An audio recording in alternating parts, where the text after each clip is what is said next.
The wind met her first, sharp as memory, dry as judgment. It carried the dust of 14 years and flung it against her face like the hands that once pushed her away. The town of Dry Creek lay ahead, crouched low between two hills, its rooftops baked the color of sorrow and clay. Clara Ellsworth slowed her horse at the ridge and looked down at the place that had once been home. The sight stirred no warmth, just a hollow ache that moved behind her ribs like a ghost turning in its grave. Behind her rode a boy of 14, tall for his age, quiet-eyed, his hair the same deep brown as hers. Evan, her son. The reason she'd been cast out before she was old enough to understand what sin meant. They rode through the main street at a slow trot. Old men leaned in their chairs outside the saloon. Women paused on their way from the general store, their baskets half lowered, eyes narrowing to slits. Clara kept her gaze fixed ahead. She had thought she'd grown immune to stares by now, but this was different. This was the place where her name still lived on every tongue, sour, unspoken, and alive. Dry Creek had changed only in the way that people do when they stop hoping. Paint had peeled from the clapboard church. The bell rusted mute. The mercantile stood the same, windows clouded with the dust of years. Beyond the stable, a dog barked once, then slunk away, tail low. They dismounted by the livery. Evan held the reins, watching his mother's face for something. Maybe courage, maybe direction. She brushed the dust from her skirt and forced a smile. "We'll stay till the thaw," she said softly. "Just long enough to earn a little money and move on." But even as she said it, she felt the lie in her chest. She'd come not for money. She'd come because she was tired of running. The stable hand recognized her first. A man with a sun-warped face and a limp. He squinted through the gloom. Then his eyes widened. "Well, I'll be," he muttered. "Ain't you?" Clara didn't let him finish. "We'll need a stall for 2 horses and a corner for sleeping tonight. I'll pay in advance." She set 2 coins on the counter, her hand steady despite the tremor in her voice. He took the money, but couldn't resist a final jab. "Didn't figure you'd ever come riding back here, Miss Ellsworth." She met his gaze then, steady as stone. "Neither did I." When they left, the whisper followed them out like a draft, half pity, half poison. At the mercantile, the bell above the door gave a brittle jingle. The shop smelled of old wood, coffee, and fabric dye. Behind the counter stood Mr. Tibbins, thinner than she remembered, his spectacles riding low on his nose. "Clara Ellsworth," he said after a long pause, the words like the crack of an old hinge. "Or is it something else now?" "It's still Ellsworth," she said. "I heard you needed someone to mend clothes. I can work steady through the winter." He frowned but nodded. "You'll find the sewing room upstairs. Pays 50 cents a day, board not included." "50's fair," she said. "I'll be here at first light." Evan shifted beside her, uneasy under the merchant's stare. Clara took his hand, a small motion, but one that steadied them both. Outside, the afternoon light was fading, the sun sinking behind the ridge in a pale red smear. The air smelled of cold iron and chimney smoke. From the saloon came the faint clatter of piano keys, a tune that stumbled but did not die. They found a small cabin on the edge of town, abandoned, half-leaning. The door hung loose on one hinge, but the roof was whole. Clara built a fire, from broken fence rails and boiled water in a dented pot she'd carried since the day she left. Evan unrolled the bedrolls and set them near the hearth. He watched her quietly as she sat by the fire, hands folded around a tin cup. "They don't like us here," he said at last. "They don't know us," she replied. "Why'd you come back then?" The question cut clean. She stared into the flames before answering. "Because I got tired of being someone else's mistake." The wind pressed against the window, rattling it in its frame like a restless spirit. She closed her eyes for a moment, letting the warmth of the fire seep into her bones. Later that evening, there was a knock at the door. heavy, deliberate. Clara's hand went to the pistol she kept beneath her coat. She opened it a crack. On the porch stood Sheriff Harlan Rhodes. He looked older than she remembered, gray in the beard, a faint limp in his step. He removed his hat as though standing at a graveside. "Didn't think I'd see you back here, Clara," he said. His voice was low, steady, the tone of a man who'd buried more things than he'd spoken of. "I don't aim to cause trouble," she replied. "Didn't figure you would. Folks'll talk, of course. They always do." She gave a humorless smile. "They talked last time, too. Only difference is I was a child then." Rhodes looked past her shoulder, saw the boy by the fire. His gaze softened. "That your boy?" She nodded. "Good-looking kid. You done right by him." He put his hat back on. "If anyone gives you grief, you send word. Town's changed some, but not near enough." When he left, Clara watched his shadow stretch down the moonlit road until it disappeared. That night, long after Evan fell asleep, Clara sat by the fire and stitched a torn sleeve by hand. The thread trembled through the cloth in slow, even lines. Each stitch was a prayer, not for forgiveness, but for endurance. Outside, the wind died, leaving only the steady crackle of the fire. The air smelled faintly of rain. She leaned back against the chair, eyes half closed, and for the first time since she'd turned her horse toward Dry Creek, she let herself breathe. Coming home was not peace. It was a reckoning, quiet, patient, and long overdue. Tone and realization. Quiet sorrow and grit. Clara understands that home will not offer her comfort, only truth. The road behind her was cruel, but the road ahead will demand courage. The dust has settled around her once more, and with it, the weight of everything she came to face. Morning came cold and clear, the kind of light that makes dust glitter like frost.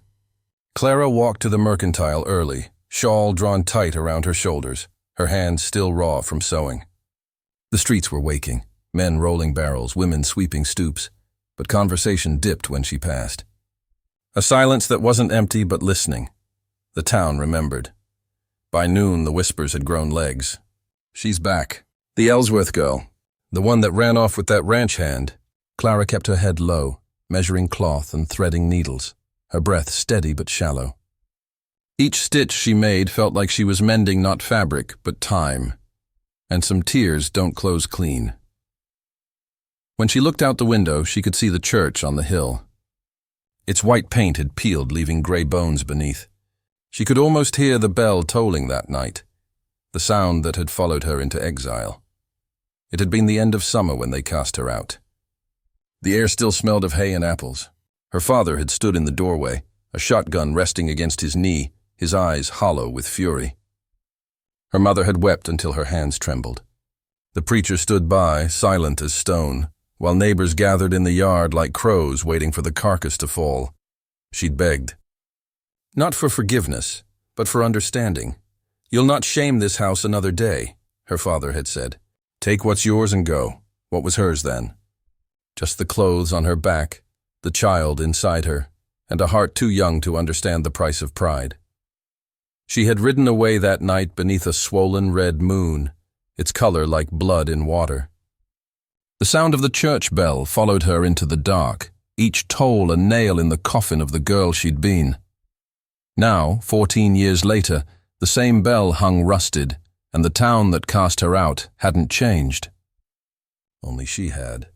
That evening, after her work was done, she found Evan sitting by the creek behind their cabin, tossing stones into the slow brown water.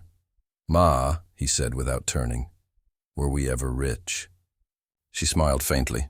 "Not in money," he tossed another stone. "Did we have family here once?" The question tightened her chest. "We did." "What happened to him?" She hesitated. The truth was heavy, and the boy was still too young to carry it. "They're gone now. That's all that matters." He studied her with the same quiet persistence she used to have. "You're lying," he said, not unkindly. Clara didn't answer. She stood and brushed her skirt. her voice soft when she finally spoke. Some things are easier to forget than forgive. That night she dreamt of a barn in moonlight, of a man's hands gentle on her face, and the smell of hay mingling with fear. Samuel, that had been his name, the ranch hand who'd made her laugh once, who'd promised to speak to her father when the harvest was done. But before he could, a horse threw him, and the next day they found his body in the ravine. The world had punished her as though she'd planned his death herself. The memory faded with the dawn. The next afternoon, Clara carried a bundle of mended shirts through town. The air was brittle with the first edge of winter. She took the long way home to avoid the saloon, but fate has a cruel sense of direction. She turned a corner and stopped short. Standing before her, wrapped in a fine wool coat, was Martha Bell, the preacher's wife. Once they had shared secrets, laughter, and Sunday dresses. Now Martha's eyes flicked over Clara as though she were a ghost risen from shame.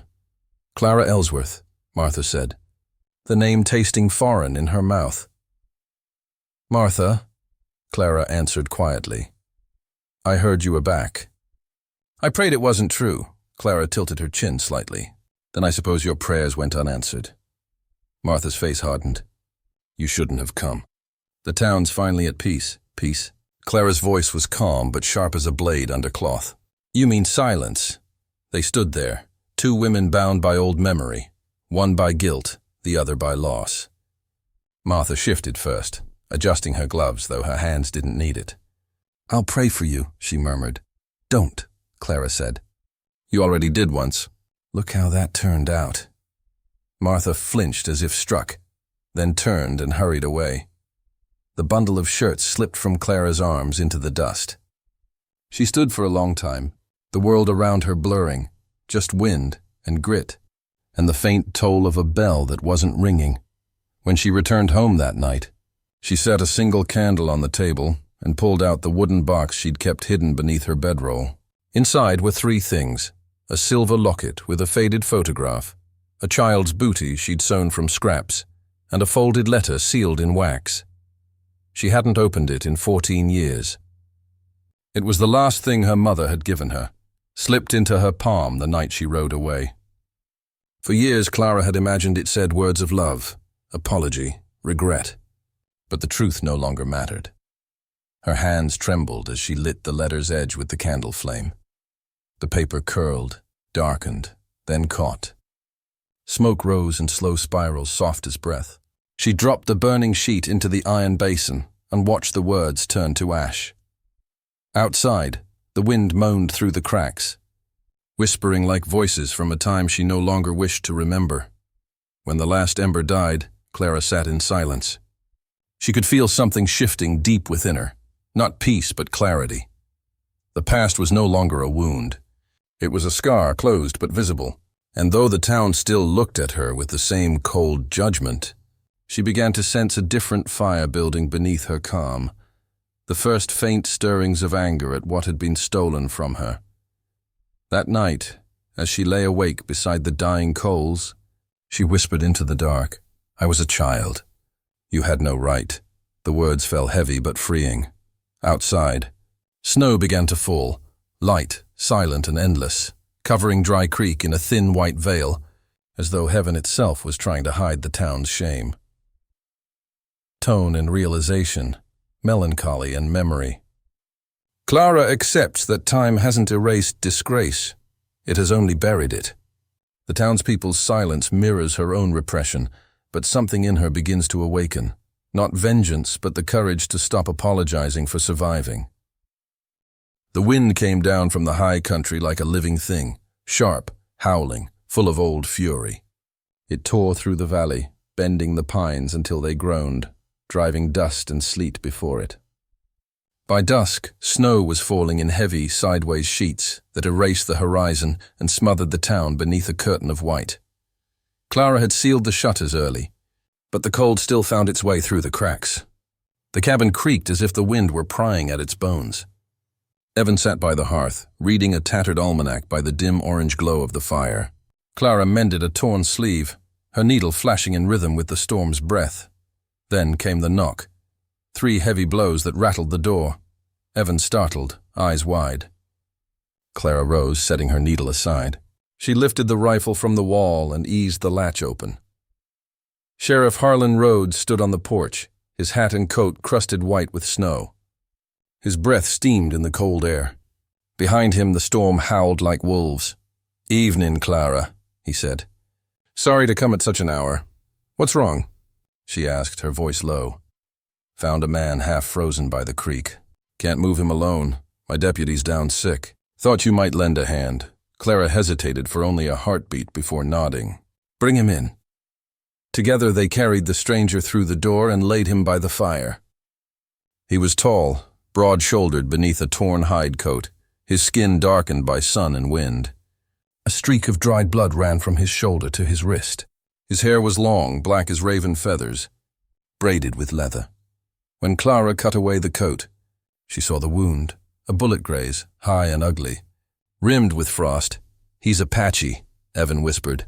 Rhodes nodded grimly. "Name's Jonas Two Wolves. Trapper said he's been working as a scout for the army. Got caught in the storm." Clara fetched a basin of warm water and a strip of clean linen. Her hands were steady as she cleaned the wound, though the man's skin was cold as riverstone. When he stirred, his eyes flickered open, dark, sharp, and wary. "You're safe," Clara said softly. "Don't move," Jonas blinked, his voice rough as gravel. "Safe nowhere," he murmured, then slipped back into half-consciousness. For hours they worked in silence. The fire popped and hissed, filling the small room with the scent of pine smoke and melted snow. Outside, the storm raged like judgment itself, pounding against the walls, searching for a way in. By midnight, the world beyond the cabin was nothing but wind and white. Rhodes took the chair by the door, rifle across his knees. Evan dozed beside the hearth. Clara sat on the floor near the wounded man, dabbing his forehead with a damp cloth.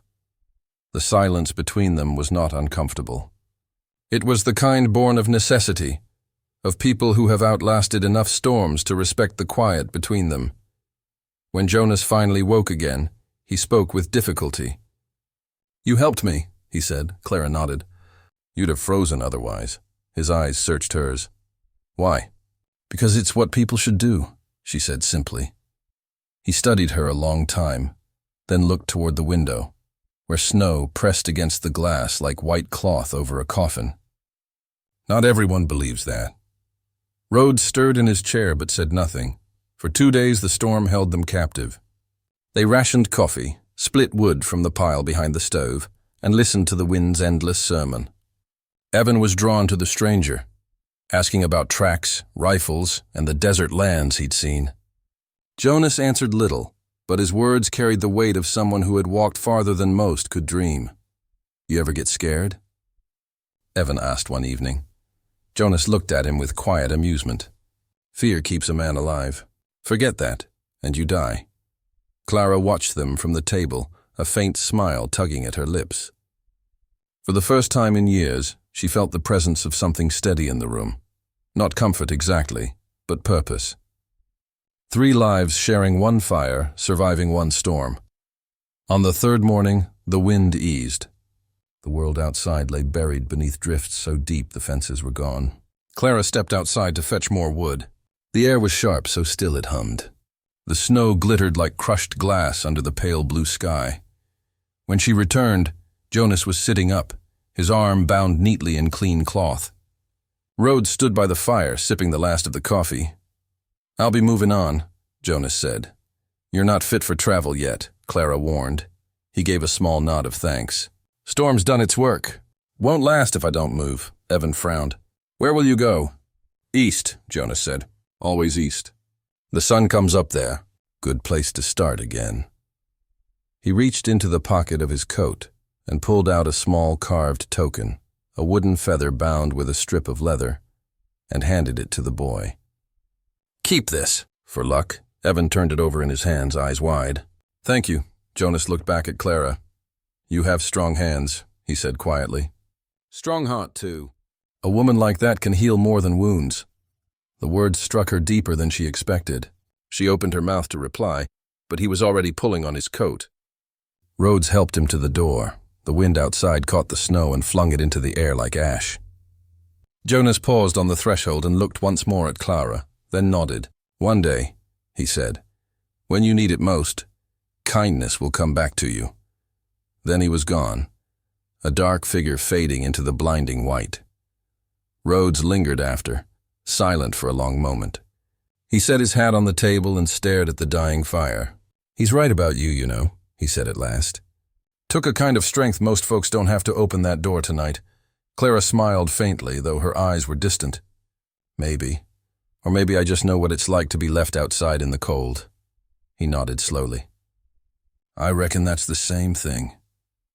As evening fell, the fire burned low, painting the walls in amber light. Outside, the snow melted in slow rivulets, whispering against the cabin walls. Inside, the silence felt warmer, not empty this time, but full. The storm had passed, and something within Clara had begun to thaw as well. Tone and realization, tense warmth and unexpected connection. Through tending the wounded, Clara rediscovers the quiet power of compassion. The cold world beyond the walls mirrors her past, but the firelight between them, brief, human, and kind, becomes the first sign that not all storms destroy. Spring crept into the valley slow as forgiveness. The snow withdrew from the hillsides in thin silver threads, and the earth beneath turned to dark, sucking mud. Fences slumped beneath their own weight, creeks swelled with meltwater, and the first wildflowers appeared, pale, uncertain, but stubbornly alive. Clara felt the change most in the mornings, when the wind carried the scent of thawed pine and wet soil through the open window. It had been weeks since the storm, weeks since Jonas Two Wolves had walked out into the white and disappeared. Yet when she looked toward the mountains, she often wondered if the storm had taken him for good. Then one evening, as the sun burned low behind the ridge, a figure appeared at the edge of the yard. Tall, broad, wrapped in worn buckskin, Jonas had returned. He came on foot, carrying only a saddlebag and a quiet purpose. Rhodes was out mending the gate when he saw him. The two men clasped hands in brief, wordless greeting, the kind exchanged between those who've shared danger and firelight. "Fence needs fixin'," Jonas said simply. Rhodes nodded toward the barn. "Plenty of work if you're looking to earn a roof." And so it was decided. Jonas took up quarters in the loft, Clara and Evan in the small room near the kitchen. Rhodes gave them meals and coin, and they gave him labor, clearing brush, rebuilding the fence line, and tending to the horses that had grown half wild over winter. Under one roof, they found a rhythm that was half uneasy, half comforting. Clara cooked, Rhodes chopped wood, and Jonas worked the fields with silent endurance. Evan followed them both like a shadow, asking questions that made the men smile despite themselves. In the evenings, after the day's work, the four of them gathered near the fire. Clara sewed torn shirts by lamplight, the needle catching gold flashes with each stroke.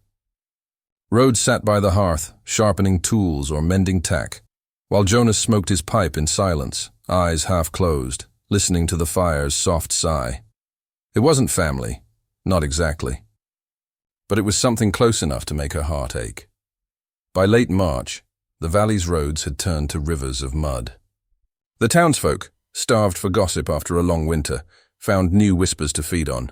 They spoke of how Clara Hayes, the widow with the scarred past, was living out on Rhodes's ranch with two men. The preacher's wife was the first to say it aloud. "History repeats itself," she told her sewing circle. "Some women can't help their nature." The words spread like thistles on the wind. When Rhodes came into town for supplies, he heard the laughter before he saw the faces.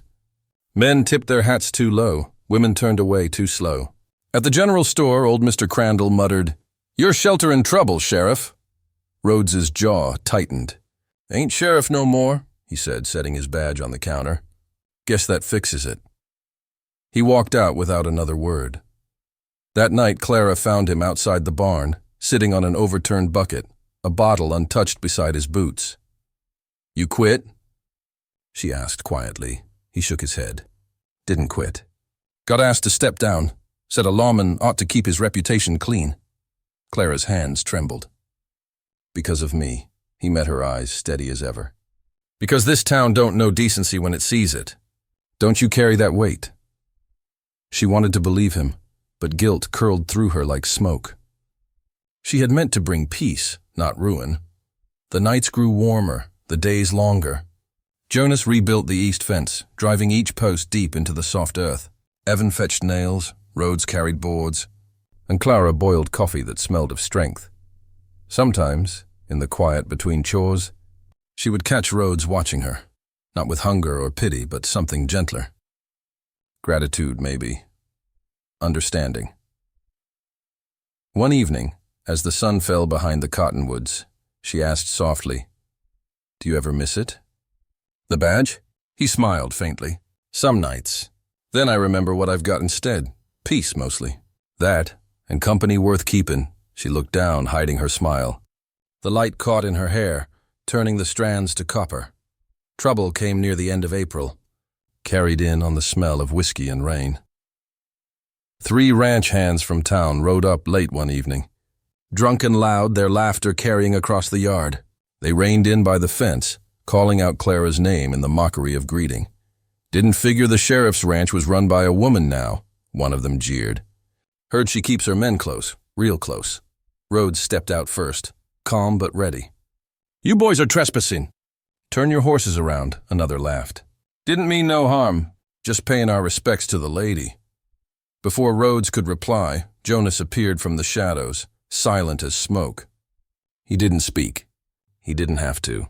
The moonlight caught the knife in his hand, not drawn in threat but ready. His stance alone sent a message older than language. The laughter died quick. The men mumbled something about bad manners and rode off into the dark, leaving only the echo of their horses in the mud. When they were gone, Clara exhaled a breath she hadn't realized she was holding.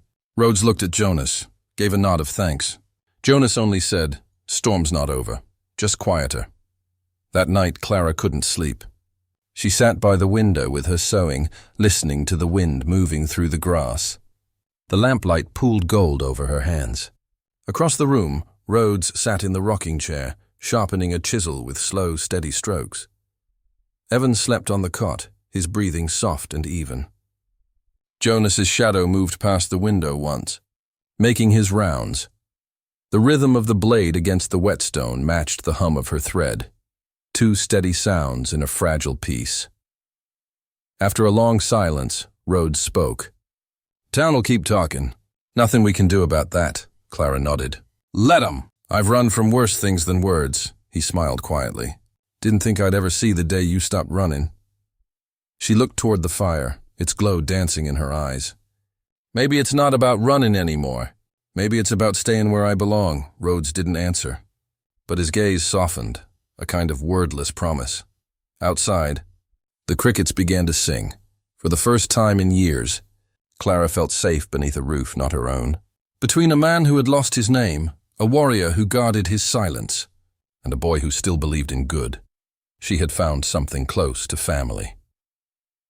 Tone and realization, subdued intimacy, and fragile safety. Clara begins to trust the life she's built among broken men. Despite the town's judgment and loss of reputation, she discovers quiet strength in staying, in making peace where others only see shame. Not all storms come with thunder. Some pass in whispers, leaving roots stronger than before. The rain had been coming for days, thin, steady sheets that blurred the line between night and dawn. It turned the yard to black mud and laid a hush over the valley, as though the land itself were holding its breath. Clara sat by the dying fire, mending one of Rhodes's shirts. The lamplight flickered low, painting soft gold across her face and the pale thread between her fingers. Evan slept soundly in the next room, his hair damp from washing. Outside, thunder grumbled like something restless in the dark. Jonas had gone to the barn to check the horses. Rhodes stood by the window, watching the rain bead down the glass. "You ever think it'll stop?" he murmured. Clara smiled faintly. "The rain?" He nodded. "Maybe it's not meant to," she said. "Some storms just change shape." He turned to her then, eyes soft in the lamplight, the kind of look that carried years of silence behind it. "You've got a way of seeing things, Clara. Hard not to believe you." Before she could reply, Jonas's shout cut through the sound of rain. "Fire!" The word hit like thunder.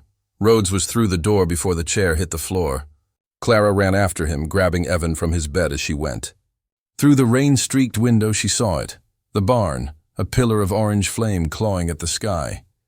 The horses screamed inside, a sound too human to bear. Jonas was already fighting the blaze, beating at the fire with a wet blanket, his silhouette flashing against the inferno. But then, through the smoke, came figures. 4 men on horseback, shadows with torches and rifles. Rhodes drew his gun. They came shouting filth, voices slurred with whiskey and hate. "Teach the whore and her squaw friend some manners," one bellowed. A shot cracked the night. The lamp beside Clara shattered. She screamed for Evan to stay down, shoving him beneath the table. Jonas dropped one of the men with a rifle butt, the blow echoing like a hammer on stone. Another came at him with a knife. The rain turned to mud underfoot, slick and cold as death. Rhodes fired once, twice. One man spun backward into the dirt, torch flying from his hand. Another bullet grazed Rhodes's shoulder. He staggered, caught himself, and kept firing. Clara ran into the storm, dragging Evan with her.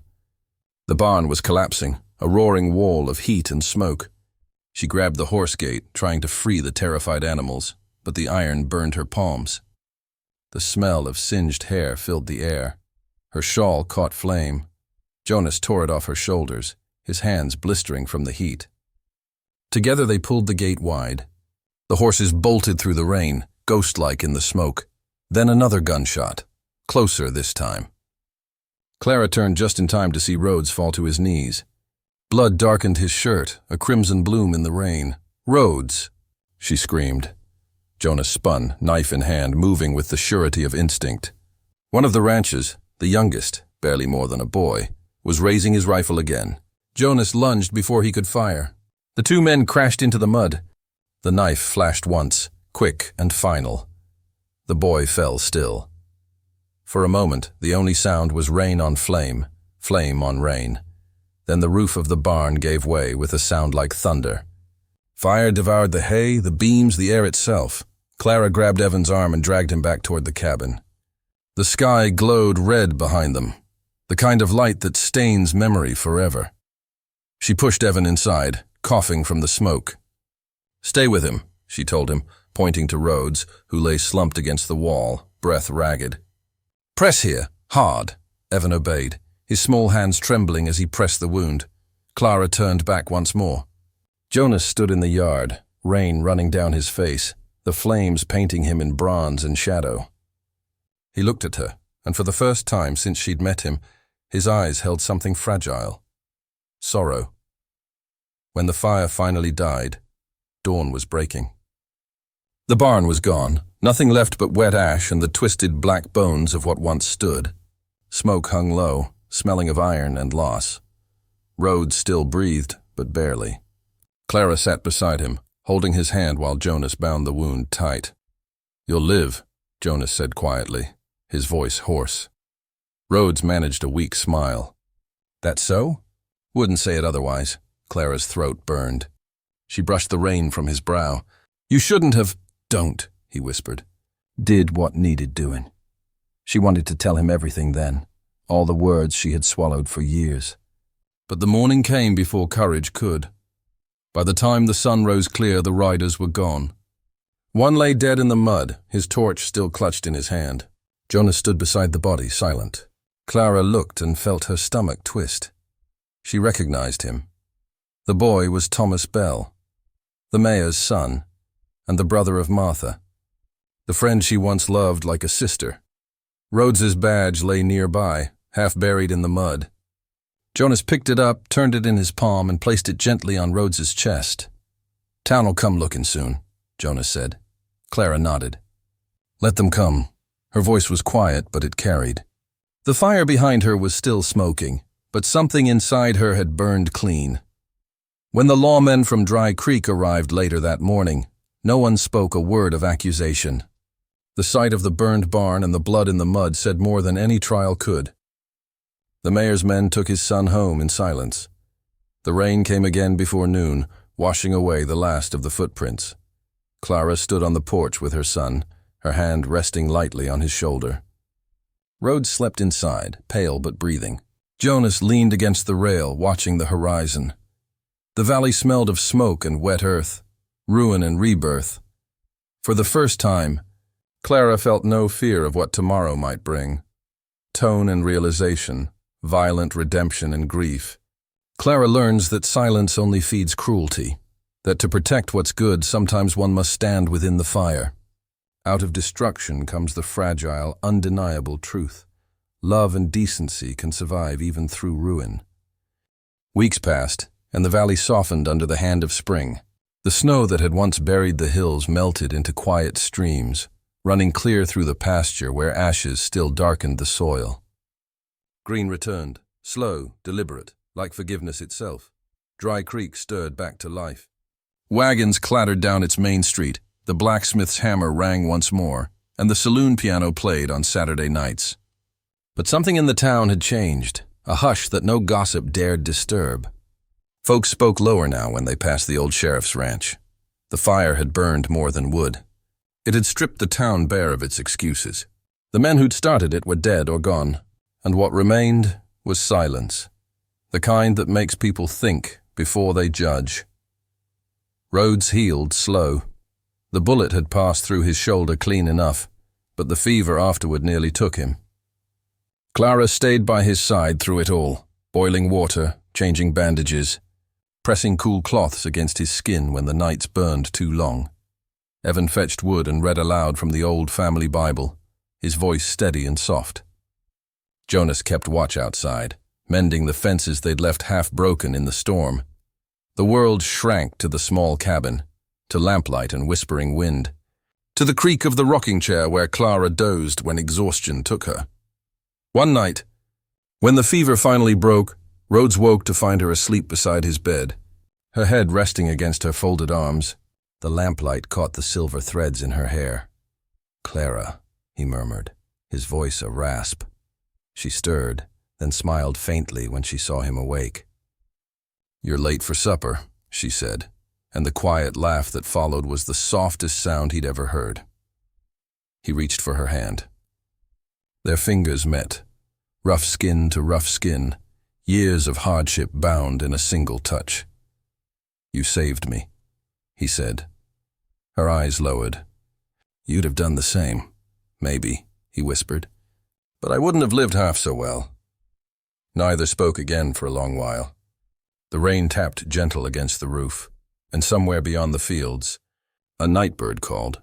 When Rhodes could finally stand, the three of them set about rebuilding. The barn was gone, its black bones cleared away, but Clara planted wildflowers where it had stood, yellow, white, and violet. "Let beauty grow where they meant to leave ruin," she said. Jonas worked beside her for a time, fixing the corral, shaping new posts, saying little as always. One morning, Clara noticed his pack by the door and knew before he spoke. "You're leaving," she said quietly. He nodded. East, toward the river and the mountains beyond. Evan's face fell. "Will you come back?"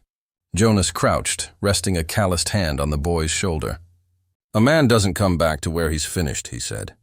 "He goes where he's needed next." He looked toward the horizon, then back at Evan. "Remember this.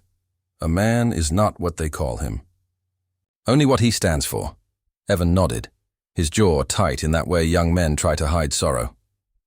Jonas rose, offered Clara a small nod of respect, and turned away.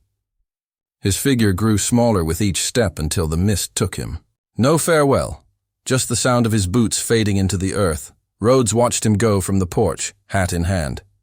"World's poorer without him," he said. "Maybe," Clara replied. "But somewhere else just got luckier." As weeks turned to months, the rhythm of living returned. Rhodes carried his arm in a sling, stubbornly fixing what the fire hadn't destroyed. Evan grew taller, learning to ride and mend rope like he'd been born to it. Clara took in work again, sewing, mending, baking for the church fairs. The same women who once whispered now offered her smiles too polite to be apologies. When she walked through town, people stepped aside, not out of fear, but something near to respect. No one spoke of the night the barn burned. But every time a child ran past the old well, or a horse shied from the scent of smoke, the memory hung there. Not accusation, not pity, just truth. One afternoon, Clara rode into town with Evan for supplies. The air smelled of sage and dust, the streets bright under a clean sky. Outside the mercantile, Martha Bell stood arranging jars of preserves. Their eyes met. For a moment, time folded back, two girls laughing behind the schoolhouse. A friendship that never had the chance to grow old. Then Martha looked down, her hands trembling around a jar. "I heard he died quick," she whispered. Clara nodded. "He did." Silence stretched between them. Martha swallowed. "I'm sorry for what we were, and what we weren't." Clara almost smiled. "We were children. The grown-ups made the rules." Martha blinked, then looked away. "Dry Creek's smaller now. Feels emptier somehow." Clara mounted her horse, the leather creaking beneath her. "Sometimes emptiness is just room for better things," she said, and rode on. By late spring, the fields were green again. The graves of those lost to fire had sunk level with the earth, marked only by small wooden crosses. Rhodes's ranch stood quieter, steadier. One morning, Clara stood by the fence line, watching the wind move through the grass. Evan saddled their horses nearby. "You sure you want to go?" Rhodes asked from the porch. She turned to him, sunlight glinting off her hair. "I have to. This town's not my cage anymore, but it's not my home either. I came back to lay ghosts to rest. Seems they finally slept." He nodded, understanding more than words could hold. Evan climbed onto his horse. Clara reached for the reins of hers. Before she mounted, Rhodes stepped forward and took her hand. "If the trail gets rough," he said, "you'll find a place here still." She squeezed his hand gently. "I know." Then she swung into the saddle, her son beside her. The road stretched ahead, wide, empty, full of promise. The hills shimmered green under the morning light, and the wind carried the scent of rain and pine. Clara looked back once, saw Rhodes on the porch, had over his heart, and the house behind him, standing proud against the sky. Then she turned, her horse toward the horizon. They rode until Dry Creek was nothing but a smudge behind them, until the land ahead felt clean and untold. Evan rode beside her, his eyes bright, his chin lifted toward whatever came next. For the first time in her life, Clara didn't feel the weight of watching eyes.